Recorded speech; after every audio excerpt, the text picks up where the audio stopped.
नमस्कार दोस्तों। एड गेड अभ्यास पुस्तिका 2024-25 के अंतर्गत आज हम कक्षा 8 विषय विज्ञान के अध्याय 1 से संबंधित प्रश्नों को हल करना सीखेंगे। यह एड गेड अभ्यास पुस्तिका वर्ष 2024-25 के लिए प्रदाय की गई है और इस अभ्यास पुस्तिका में गत वर्ष की तुलना में कुछ प्रश्नों में परिवर्तन हुआ है।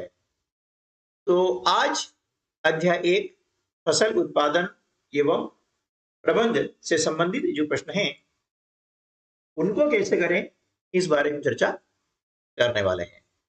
इस अध्याय के अंतर्गत जो लर्निंग आउटकम्स कवर होने वाले हैं वे हैं 802, 810, 813, 814 और 815।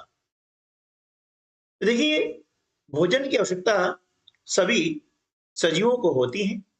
हरे पौधे जो होते हैं वे अपना भोजन प्रकाश संश्लेषण की क्रिया के द्वारा स्वयं बनाते हैं और इस क्रिया के लिए सूर्य का प्रकाश, पानी एवं हवा आवश्यक होती है। जो भी सजीव हैं वे अपने भोजन के लिए प्रत्यक्ष या अप्रत्यक्ष रूप से पौधों पर निर्भर होते हैं। कुछ प्राणी सीधे ही पौधों का भक्षण कर लेते हैं और जंतु अपना आहार बनाते हैं। सभी जीवों की वृद्धि के लिए, शरीर को स्वस्थ और गतिशील बनाने के लिए जो है खाद्य पदार्थों की आवश्यकता होती है और भोजन से जो प्राप्त ऊर्जा होती है उसका उपयोग विभिन्न जैविक प्रक्रमों में जैसे कि पाचन, श्वसन, उत्सर्जन के संपादन में होता है। हम अपना भोजन पौधों एवं जंतुओं दोनों से ही प्राप्त करते हैं और हम सभी को जो है भोजन की आवश्यकता होती है। लेकिन हमारे देश में जब इतने सारे लोग हैं तो उन सबकी भोजन की जो व्यवस्था होती है वे किस प्रकार से होती है, तो उनकी भोजन व्यवस्था करने के लिए हमारे देश में कृषि का उपयोग किया जाता है। यानी कृषि के माध्यम से ही हमारे देश के करोड़ों लोगों का भोजन प्राप्त होता है। अब कृषि यानी किसानी है ना, ये गांव में की जाती है और जब कृषि हम करते हैं, खेती करते हैं, तो उसके खेती करने में कई सारे उपकरणों का उपयोग किया जाता है। अब यहाँ पर कुछ उपकरण दिए गए हैं, इनमें से हमें छांटना है कि कृषि में उपयोग होने वाले उपकरण कौन कौन से हैं। तो देखिए, कृषि में जो उपकरण उपयोग में लाए जाते हैं वे हैं हल, है ना, ट्रैक्टर, कुदाली और स्प्रे। इसके अलावा भी कई सारे उपकरण हैं, वे हैं कल्टीवेटर है, प्लाऊ है, रोटावेटर है, दराती है, फावड़ी है ना, खुरपी है, यहाँ पे जगह नहीं है, खुरपी है ना। तो ये सारी चीजें खेती करने में उपयोग में लाई जाती है। ठीक है, चलिए अब हम देख लेते हैं कि फसल जब बोते हैं तो फसल बोने का क्रम क्या होता है ना। सबसे पहले हम क्या करते हैं, खेती में मिट्टी तैयार करते हैं। अब मिट्टी तैयार कैसे करते हैं, खेत को जोतते हैं, है ना, मिट्टी को उलटते पलटते हैं, उसको पोला बनाते हैं, है ना, और इसके बाद में यदि ढेरे हैं तो उन्हें पटले के द्वारा समतल किया जाता है। उसके बाद में हम करते हैं बीजों की बुआई।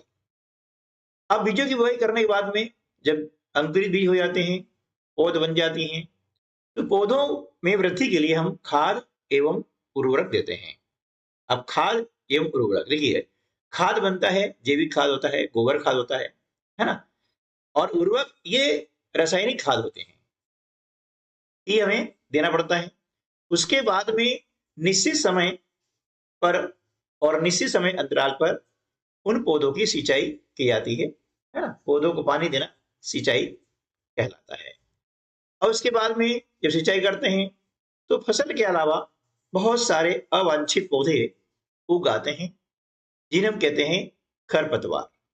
अब उस फसल की हमें खरपतवार से सुरक्षा करना होती है। अब खरपतवार या तो हाथ से उखाड़ के फेंक देते हैं, या उन्हें काट के फेंक देते हैं, या फिर रासायनिक जो 2,4-D नामक एक नाशक होता है ना, उसका उपयोग किया जाता है खरपतवार को नष्ट करने के लिए। उसके पश्चात जब फसल पक जाती है तो उस फसल की हम कटाई करते हैं। कटाई करने के बाद में थ्रेसिंग के द्वारा उसके बीज निकाले जाते हैं और उसका हम करते हैं भंडारण, ताकि आने वाले दिनों में उस अनाज का हम उपयोग कर सकें। ये एक क्रम होता है ना। तो चलिए इस क्रम को जानने के बाद में अब हम जान लेते हैं सही विकल्प के आगे सही का निशान लगाना है, ठीक है ना। पहला प्रश्न है, गेहूं, चना तथा मटर की फसल उगाने की समय अवधि है। यहां पर 4 विकल्प दिए हैं। ए, जून से सितंबर तक। बी, अक्टूबर से मार्च तक। सी, मार्च से मई तक। डी, मई से अगस्त तक। अब देखिए हम गेहूं, चना और मटर इस फसल उगाने की समय अवधि क्या है ना। यानी देखना होगा कि ये फसलें किस समय उगाई जाती हैं। तो देखिए गेहूं, चना और मटर ये अक्टूबर से मार्च तक उगाई जाती है ना।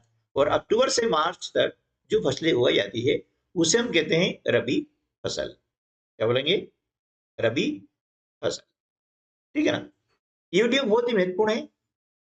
इस वीडियो में जो प्रश्न बताए गए हैं, इन प्रश्नों का स्तर NMMS, PM यशस्वी, श्रेष्ठा आदि परीक्षाओं के लिए हैं।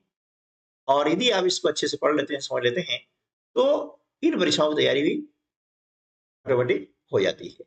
क्योंकि इन सभी परीक्षाओं का जो पाठ्यक्रम है वह कक्षा 6, 7 और 8 का जो पाठ्यक्रम आपका है उस पर ही आधारित है और उस पर आधारित ही प्रश्न आते हैं। दूसरा है, पहली जल की कमी वाले क्षेत्र में रहती है, वह सिंचाई के लिए किस विधि का उपयोग करें कि जल व्यर्थ न होकर सीधे पौधों की जड़ों को मिले। 4 विकल्प दिए हैं। ए, छिड़काव। बी, ढेकली। सी, ड्रिप तंत्र जिसे हम टपक प्रणाली भी कहते हैं। डी, रहट। कभी कभी जो प्रश्न पत्र आते हैं परीक्षाओं में वहां पर टपक सिंचाई का भी वर्णन होता है। तो ड्रिप तंत्र बोलें या बूंद बूंद टपक सिंचाई प्रणाली बोलें, है ना, दोनों मतलब एक ही होता है।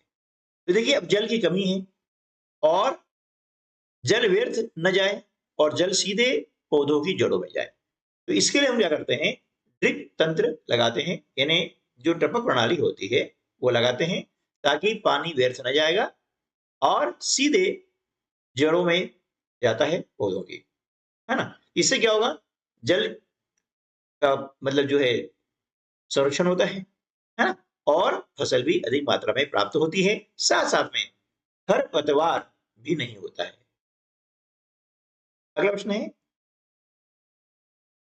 पूजो ने अपने खेत में लगातार उर्वरक का उपयोग किया। कुछ वर्षों पश्चात उसके खेत में फसल की पैदावार कम होने लगी। पहेली ने उसे अपने खेत में जैविक खाद का उपयोग करने की सलाह दी। जैविक खाद के बारे में सही कथन है। यहाँ पर 4 विकल्प दिए हैं। पहला कथन है, इससे मिट्टी की जल धारण क्षमता में वृद्धि होती है। बी, इससे मित्र जीवाणुओं की संख्या में वृद्धि हो जाती है। सी, कथन ए और बी दोनों सही हैं। डी, सिर्फ कथन ए सही है। तो देखिए जैविक खाद के बारे में जो सही कथन वे क्या है, ए और बी। जैविक खाद से मिट्टी की जल धारण क्षमता में वृद्धि होती है और इससे मित्र जो जीवाणु होते हैं उनकी संख्या में वृद्धि होती है। इसलिए कथन ए और बी दोनों सही है। तो विकल्प सी इस प्रश्न का सही उत्तर होगा। अगला जो प्रश्न है, कृषि कार्य में किस यंत्र द्वारा बुआई करने से समय तथा श्रम की बचत होती है। 4 विकल्प दिए हैं। ए कल्टीवेटर, बी हल द्वारा, सी कंबाइन, डी सीड ड्रिल। है ना। तो देखिए, जब सीड ड्रिल के द्वारा हम बुआई करते हैं तो समय एवं श्रम की बचत होती है, इसलिए विकल्प डी इस प्रश्न का सही उत्तर होगा। अब इसमें जो भी आपको एमसीक्यू यानी बहुविकल्प प्रश्न दिए गए हैं, ये प्रश्न किसी न किसी वर्ष की एनएमएमएस की परीक्षा में पूछे गए हैं। बहुत ही बढ़िया क्वेश्चन है। इसलिए आप जो 8वीं की एडगेट की अभ्यास पुस्तिका है उसके प्रश्नों को अच्छे से पढ़ लें, जो कि आपको एनएमएस में और ओलंपियाड परीक्षा में भी काम आएंगे। अगला प्रश्न है, आप देख रहे हैं कि यहां पर 3 गमले हैं, ए बी सी। ठीक है ना। गमले ए में आप देख रहे हैं मिट्टी और गोबर की खाद है। गमले बी में मिट्टी और यूरिया है। इन दोनों मिलाकर के यहाँ पर रखा गया है। और तीसरे में केवल मिट्टी रखी गई है। पूछा यह गया है कि उपरोक्त चित्र में गमले ए, बी तथा सी में चने के बीज को अंकुरित कर लगाया गया। यानी इन गमलों में मिट्टी, गोबर की खाद, मिट्टी, यूरिया और मिट्टी रखी गई है, साथ साथ में चने का बीज इनके अंदर लगाया गया है। ठीक है ना। बताइए किस गमले के पौधे का चना अधिक स्वास्थ्यवर्धक होगा। ध्यान दीजिएगा, शब्द को ध्यान देना है, अधिक स्वास्थ्यवर्धक होगा।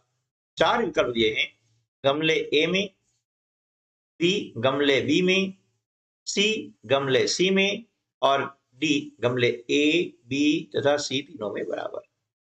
अब देखिए यहां पर जो पौधे की बात हम कर रहे हैं, किस गमले में पौधे स्वास्थ्यवर्धक होंगे, यानी उस पौधे का चना जो निकलेगा वह अधिक स्वास्थ्यवर्धक होगा, तो वह होगा गमले ए में।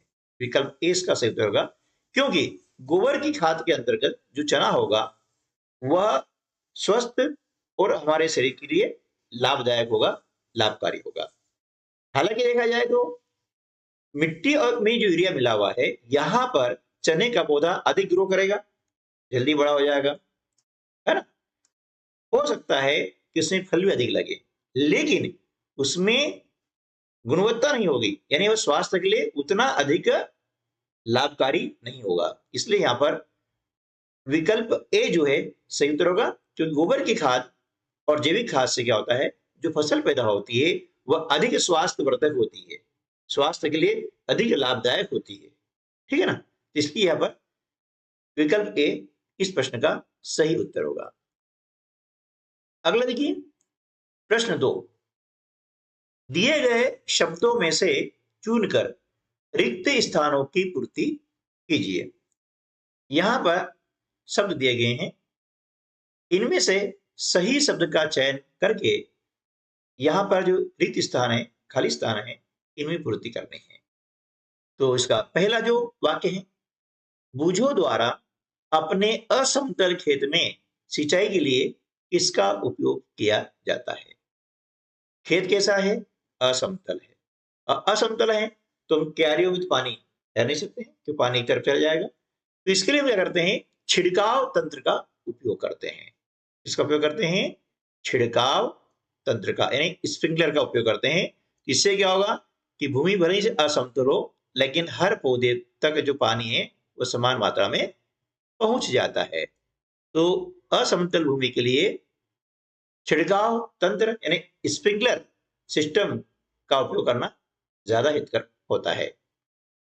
दूसरा है, पहेली समुद्र तटीय क्षेत्र में रहती है, उसके परिवार के सभी सदस्य मुख्य आहार के रूप में उपयोग करते हैं। किसे करते हैं, तो जो परिवार समुद्र तट के किनारे रहते हैं वे अपने मुख्य आहार में मछली का प्रयोग करते हैं। इसका प्रयोग करते हैं मछली का, तो यहां आ जाएगा मछली। ठीक है। तीसरा, खाद से मिट्टी को प्रचुर मात्रा में प्राप्त होता है। क्या प्राप्त होता है, तो खाद से मिट्टी को ह्यूमस जो होता है वह प्रचुर मात्रा में प्राप्त होता है। ठीक है ना। अब ह्यूमस पहचान कैसे करेंगे, एक छोटा सा आपको उसका एक प्रयोग बताता हूं एक कांच का गिलास ले लीजिएगा और ऊपर की जो मिट्टी होती है उसको उसमें डाल दें। आप देखेंगे कि थोड़ी देर बाद में जो मिट्टी होती है उस कांच के गिलास की तली में बैठ जाती है और पानी में हल्का फुल्का जो भाग होता है वो तैरने लगता है ना? बिल्कुल बारीक रहेगा, ज्यादा मोटा नहीं होगा।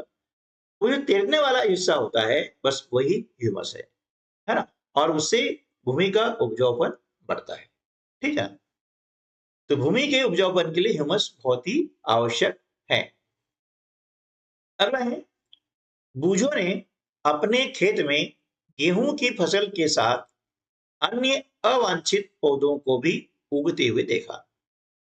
इन अवांछित पौधों को हटाने के लिए बूझो किसका प्रयोग करेगा? अवांछित पौधे यानी खरपतवार, है ना? क्या बोलेंगे इसको? खरपतवार बोलते हैं। और इसको हटाने के लिए खरपतवार नाशी का प्रयोग करेगा। किसका करेगा? खरपतवार नाशी, है ना?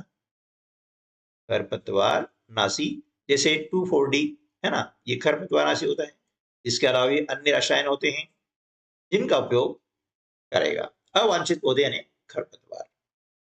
अगला है, घरों में अनाज के भंडारण में किसका उपयोग किया जाता है? घरों में अनाज के भंडारण में नीम की सूखी पत्तियों का उपयोग करते हैं। किसका करते हैं? नीम की सूखी पत्तियों का उपयोग।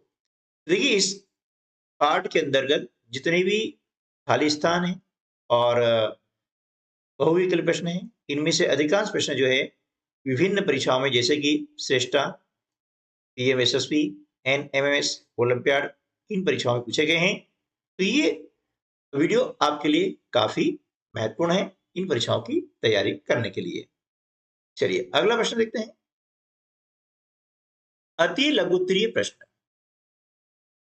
भारत देश में फसलों की कटाई के समय कुछ विशेष पर्व मनाए जाते हैं।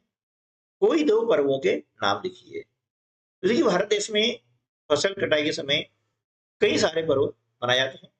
तो यहाँ पर मुख्य रूप से दो पर्व की बात की गई है, तो ये पोंगल, बैसाखी। इसके अलावा बिहू होता है, होली, दिवाली, है ना? ये भी फसल कटने के समय विशेष पर्व होते हैं। तो यहां पर हमने लिखा है पोंगल और बैसाखी। प्रश्न क्रमांक 4, निम्नलिखित फसलों में से रबी तथा खरीफ की फसलों को छांटिए। यहाँ पर दिया है धान, चना, मक्का, सोयाबीन, मटर, मूंगफली। देखिए, रबी की फसल और खरीफ फसल ये ऋतु के आधार पर होती हैं, दो प्रकार की, है ना? खरीफ फसल जो है यह जून से जुलाई महीने में बोई जाती है ना? सितंबर से बो सकते हैं। तो जून से सितंबर तक इनको बोया जाता है, यानी बरसात में इनको बोया जाता है खरीफ की फसल को। और बरसात के बाद यानी अक्टूबर से मार्च तक हम बोते हैं रबी की फसल। तो खरीफ की फसल है धान, मक्का, सोयाबीन, मूंगफली, ठीक है ना? और रबी फसल है चना, मटर, मसूर, सरसों, है ना? ये होती हैं रबी की फसल। अगला प्रश्न है, बाजरे की फसल के लिए गर्म एवं आर्द्र मौसम की आवश्यकता होती है। यह किस प्रकार की फसल है व इसके उगाने के लिए उपयुक्त महीने कौन से हो सकते हैं? है ना? गर्म एवं आर्द्र, आर्द्र मतलब ऐसा मौसम जिसमें नमी हो, ह्यूमिडिटी रहती है, उसे हम कहते हैं आर्द्र मौसम। और ये ज्यादातर जून जुलाई महीने में होता है ना? उमस होती है। तो बाजरे की फसल उगाने के लिए जून व जुलाई माह उपयुक्त है ना? यानी बाजरे की फसल जो होती है वह भी खरीफ की फसल है। ज्वार, बाजरा, मूंग, उड़द, अरहर, ये सब जो है खरीफ की फसलें हैं। प्रश्न क्रमांक 6, निम्न बॉक्सों में सही क्रम में इस प्रकार लगाइए कि गेहूं की फसल उगाने का रेखा चित्र तैयार हो जाए। यानी ये जो बॉक्स दिए गए हैं इनको सही क्रम में लगाना है ना? कि फसल हम उगा रहे हैं, जैसे यहाँ गेहूं की फसल की बात कर रहे हैं, तो गेहूं की फसल हम उगा रहे हैं तो उसका एक रेखा चित्र में तैयार करना है। तो देखिए, जब भी हम किसी भी फसल की बात करें, चाहे गेहूं हो चाहे कोई सी भी फसल होती है, सबसे पहले हम मिट्टी तैयार करते हैं, ठीक है ना। अब मिट्टी तैयार कैसे करते हैं? खेत में कल्टीवेटर, प्लाऊ लगा करके मिट्टी को उल्टा पलटा जाता है, ठीक है, पोला किया जाता है, और यदि मिट्टी के ढेले अधिक मात्रा में हैं तो उन्हें पटले के द्वारा समतल किया जाता है। इसे बोलते हैं मिट्टी तैयार करना। उसके बाद में बीजों की हम बुआई करते हैं, है ना। ट्रैक्टर द्वारा संचालित जो सीडिल होती है उसके द्वारा हम बुआई करते हैं ताकि बीजों के बीच की दूरी और गहराई समान रहे। साथ साथ में सीडिल से जब बुआई करते हैं तो समय और श्रम की भी बचत होती है। उसके बाद में जब पौधे उगाते हैं तो उनकी वृद्धि के लिए, उनके स्वस्थ पौधे निर्माण के लिए खाद एवं उर्वरक देना होता है।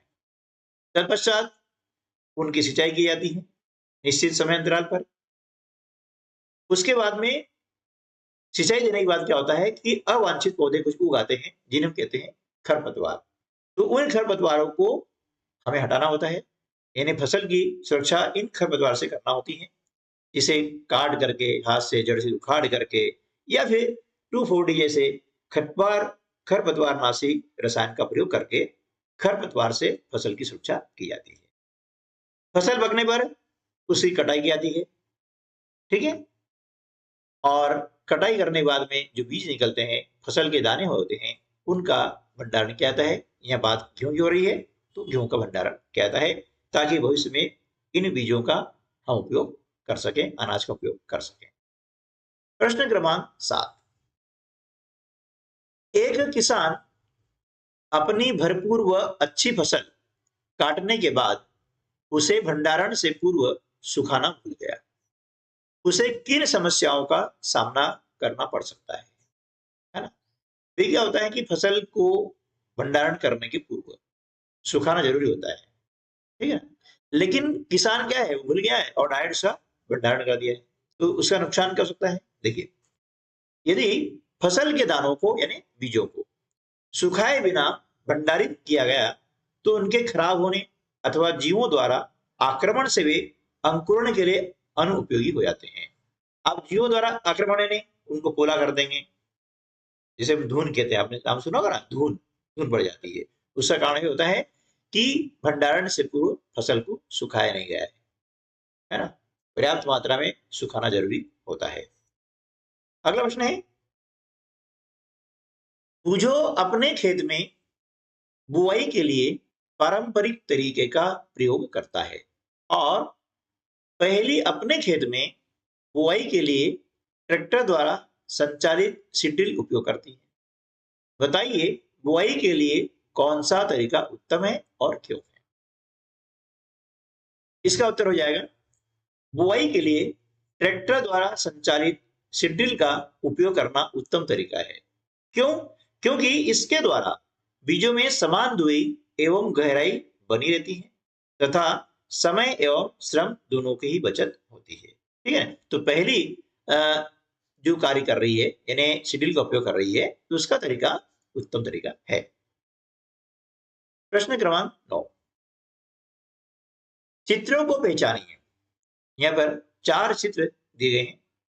ये चित्र सिंचाई की किस पद्धति से संबंधित है। तो पहले इनके नाम लिखना है, चित्रों को नामांकित करना है, फिर बताना यह है कि इनमें से कौन सा चित्र जल की कमी वाले क्षेत्रों के लिए वरदान है, यानी जहां पर जल की कमी है उन क्षेत्रों के लिए कौन सी सिंचाई पद्धति वरदान है। तो देखिए, हम सबसे पहले नामांकन कर देते हैं। हमने नाम यहाँ लिखते हुए यहाँ उत्तर लिखा हुआ है। ए जो ये वाली आपकी चित्र है, सिंचाई पद्धति है, इसका नाम है मोट। मोट के द्वारा कुएं से पानी बाहर निकाला जाता है। दूसरा है ये बी रहट। तीसरा छिड़काव तंत्र है यानी स्प्रिंकलर है। और डी यानी चौथा जो चित्र है वो है ड्रिप तंत्र का, जिसे हम टपक सिंचाई प्रणाली भी कहते हैं, बूंद बूंद सिंचाई प्रणाली भी कहते हैं। तो सिंचाई की उपरोक्त पद्धतियों में से ड्रिप तंत्र यानी टपक सिंचाई प्रणाली या बूंद बूंद सिंचाई प्रणाली जल की कमी वाले क्षेत्रों के लिए वरदान है, ठीक है। अगला प्रश्न है, कभी कभी खेत में फसल के साथ कुछ अन्य अवांछित पौधे भी उगाते हैं। तो आप उन्हें कैसे हटाएंगे और क्यों हटाएंगे? उत्तर है इसका, फसल के साथ कुछ अन्य अवांछित पौधे भी उग जाते हैं। इन अवांछित पौधों को खरपतवार कहते हैं। क्या कहते हैं? खरपतवार। ठीक है ना? खरपतवार को हाथ से जड़ सहित उखाड़कर अथवा भूमि के निकट से काटकर हटाया जाता है। इसके अलावा 2,4-D जैसे खरपतवारनाशी रसायनों का भी उपयोग किया जाता है। खरपतवार मुख्य फसल के साथ जल, पोषक तत्व, प्रकाश आदि की स्पर्धा करते हैं, इसलिए उनको जो है हटाना जरूरी होता है। प्रश्न 11, एक बर्तन में स्वस्थ और कमजोर बीज रखे हैं। हम इसमें से स्वस्थ और कमजोर बीजों को कैसे पृथक करेंगे? पृथक मतलब अलग करेंगे। कैसे अलग करेंगे? तो देखिए, इसलिए क्या करें हम कि जो बर्तन है ना, उस बर्तन में जो बीज रखे हुए हैं उसमें कुछ पानी डालते हैं, है ना। तो एक बर्तन में स्वस्थ और कमजोर बीज रखे होने पर उसमें कुछ पानी डालते हैं। कुछ मिनट पश्चात कुछ बीज पानी के ऊपर तैरने लगते हैं। क्षतिग्रस्त बीज खोखले व हल्के होने के कारण जल पर तैरने लगते हैं, जबकि स्वस्थ व अच्छे बीज पानी में बैठ जाते हैं, है ना। उस जो बर्तन है उसमें नीचे बैठ जाएंगे। तो इस प्रकार हम स्वस्थ व कमजोर बीजों को पृथक कर सकते हैं। यानी जो तैर रहे हैं वे अस्वस्थ हैं, कमजोर हैं, उनको बाहर निकाल देंगे, और जो स्वस्थ बीज हैं उनका हम बुआई के लिए उपयोग करेंगे। ठीक है। प्रश्न क्रमांक 12, आपको खेती के लिए एक सूखा भूखंड दिया गया है। बीजों को बोने से पूर्व आप क्या क्या तैयारी करेंगे और क्यों? बीजों को बोने से पहले मिट्टी को पलटना तथा इसे पोला बनाना पड़ता है। इन्हें हम क्या करेंगे? पहले उसकी जुताई करेंगे, मिट्टी तैयार करेंगे, ताकि फसल की जड़ें भूमि में गहराई तक जा सके और पोली मिट्टी में जड़ें सरलता से शोषण कर सके। ठीक है। बोने के पहले हम ये जरूरी होता है कि मिट्टी की हम तैयारी अच्छे से करें।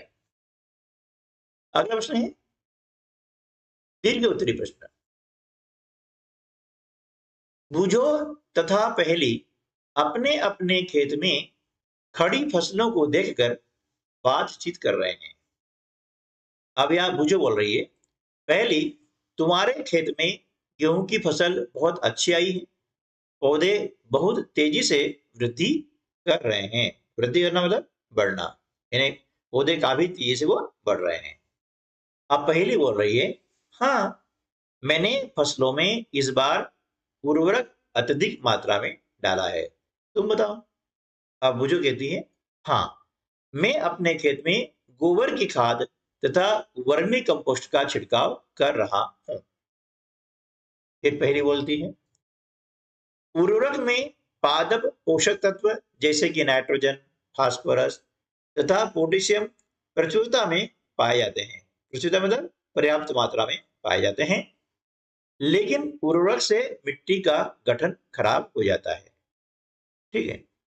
अब पहली बोल, बुझो, तुम्हारे द्वारा बनाई गई जैविक खाद से पौधों की वृद्धि धीमी अवश्य होगी, लेकिन तुम्हारे खेत की मिट्टी को ह्यूमस अधिक प्राप्त होगी और तुम्हारी फसल अधिक गुणवत्ता वाली और स्वास्थ्य के लिए लाभकारी होगी।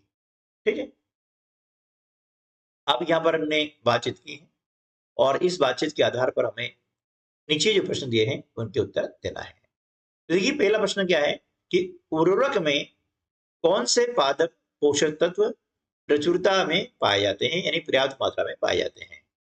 तो देखिए, ये बातचीत में करी है, तो यहाँ उत्तर आपको मिल जाएगा कि उर्वरक में पादप पोषक तत्व जैसे कि नाइट्रोजन, फास्फोरस तथा पोटेशियम प्रचुरता में पाए जाते हैं, और इनको शॉर्ट फॉर्म लिखते हैं एनपीके। क्या लिखते हैं हम?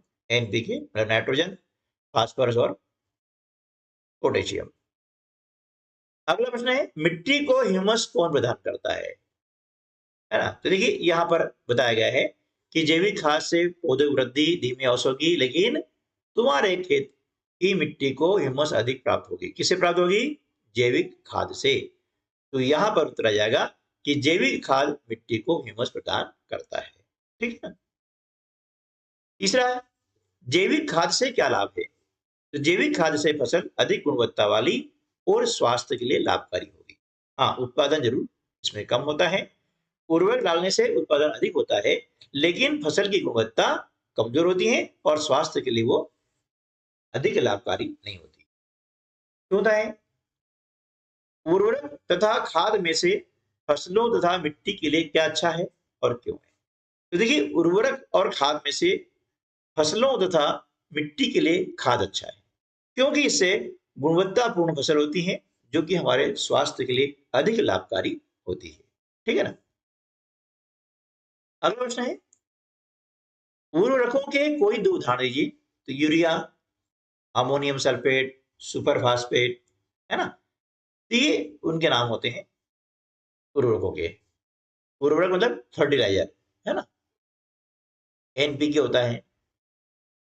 प्रश्न क्रमांक 14, अनुकूल जलवायु परिस्थितियां, उचित खाद व उर्वरकों के उपयोग के बाद भी किसान को फसल की अच्छी उपज प्राप्त नहीं हुई, इसके संभावित कारण को लिखिए। इसके संभावित कारण क्या हो सकते हैं? देखिए, पहला कारण हो सकता है कि लगातार प्रतिवर्ष एक ही प्रकार की फसल लेना, यानी एक ही प्रकार की जमीन पर, एक ही जमीन पर एक ही प्रकार की फसल लगातार ले जा रहे हैं, तो उसमें क्या होता है कि पोषक तत्वों की कमी हो जाती है और फसल कमजोर प्राप्त होती है। दूसरा का संभावित कारण ये हो सकता है कि बीज बोने से पहले मिट्टी की उचित तैयारी का न होना, है ना। तीसरा कारण हो सकता है कि उचित समय एवं अंतराल पर फसल की सिंचाई न करना। पानी जब फसल को चाहिए होता है तब पानी नहीं देते हैं, है ना, तो फसल की उपज कम होती है। अगला प्रश्न है, एक किसान द्वारा फसल बोने के लिए ऐसे खेत को चुना गया जहां कई वर्षों से किसी भी जीव जंतु व पेड़ पौधों की पूर्णतः अनुपस्थिति रही। खेती करने के लिए किसान द्वारा मिट्टी को जोता गया, मौसम भी अनुकूल था, परंतु फिर भी अपेक्षित परिणाम प्राप्त नहीं हुए। इसके क्या संभावित कारण रहे होंगे? तो देखिए, कई वर्षों से जीव जंतु व पेड़ पौधों की पूर्णतः अनुपस्थिति होने के कारण मिट्टी में ह्यूमस का अभाव रहने से अपेक्षित परिणाम प्राप्त नहीं हुए हैं, क्योंकि फसल की जो उत्पादकता होती है वह ह्यूमस पर निर्भर करती है। अगला प्रश्न है, यदि आप उसकी जगह होते तो अपेक्षित परिणाम के लिए क्या प्रयास करते? तो यदि उसकी जगह में होता तो जैविक खाद का उपयोग करके अधिक उपज प्राप्त करता। अब इसके बाद आ जाते हैं प्रोजेक्ट। इस पाठ के अंतर्गत दो प्रोजेक्ट दिए गए हैं। वैसे प्रोजेक्ट का विषय जो है होता है, यह बच्चों स्वयं करने के लिए होता है कि स्वयं उसको करें, है ना, विभिन्न सोर्सों द्वारा।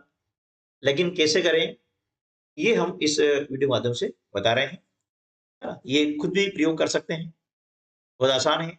मूंग अथवा चने की बीज लेकर उन्हें गीली रुई अथवा कपड़े में लपेट कर रखिए एवं होने वाले परिवर्तनों को तालिका में नोट कीजिए, है ना। ये आप खुद कर सकते हैं। 5-4 दाने लीजिए चने के या फिर मूंग के, है ना, और इनको गीले कपड़े में लपेट के रखिए और फिर देखिए कि हमने यदि सुबह लपेट रखा हुआ है तो अगले दिन सुबह जो है 24 घंटे हो जाते हैं तो उनमें क्या परिवर्तन होता है, 2 दिन बाद क्या परिवर्तन होता है और 5 दिन बाद क्या होता है, 10 दिन में क्या होता है। तो उनको कैसे लिखें, यहाँ पर हमने उनको समझाने का प्रयास किया है। अब बीज के अंकुरण की विभिन्न अवस्थाओं का आपने जो अवलोकन किया है उनको चित्र बनाकर दर्शाइए कि भैया आपने जो बीज रखा था, है ना, उसकी अवस्था कैसी थी, फिर 24 घंटे बाद कैसा हुआ, 2 दिन बाद, 5 दिन बाद, 10 दिन बाद। तो जैसे वो स्थिति आप देख रहे हैं उसे हम चित्र के माध्यम से यहाँ पर दर्शा सकते हैं। बहुत आसान है प्रोजेक्ट। दूसरा जो प्रोजेक्ट है उसके अंतर्गत किसी खेत, पौधशाला यानी नर्सरी अथवा बगीचे का भ्रमण कीजिए, आपको विजिट करना है, तथा निम्नलिखित जानकारी प्राप्त कीजिए।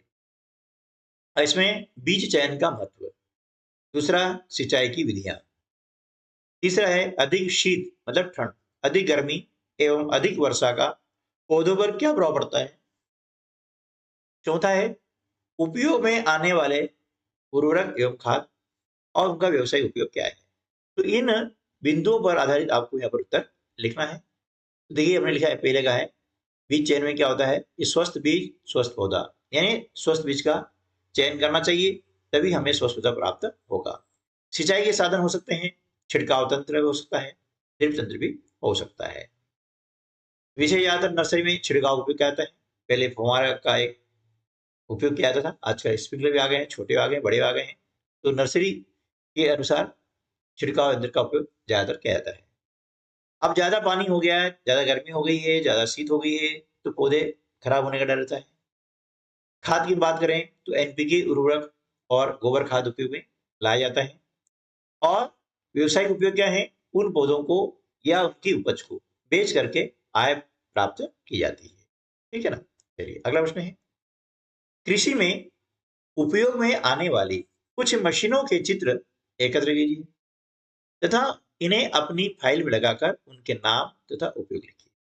तो देखिए कृषि में कई सारी मशीनों का उपयोग किया जाता है, उसमें से प्रमुख होता है ट्रैक्टर।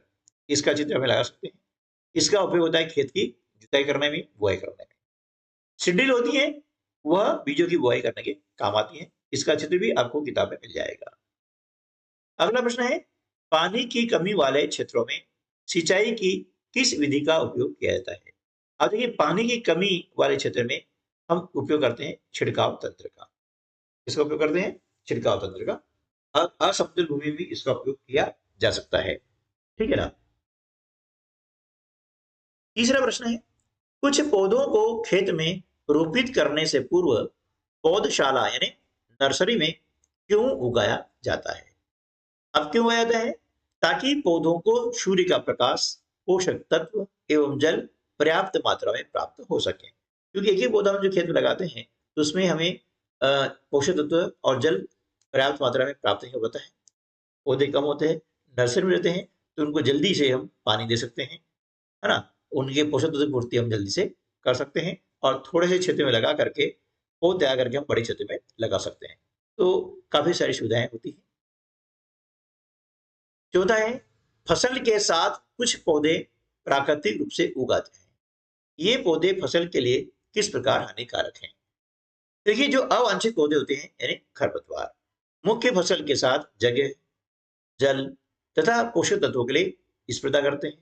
इससे क्या होता है कि जो मुख्य फसल होती है उनको पोषक तत्व कम होते हैं, प्राप्त कम होते हैं, और पोषक तत्व कम प्राप्त होने के कारण उपज भी कम होती है।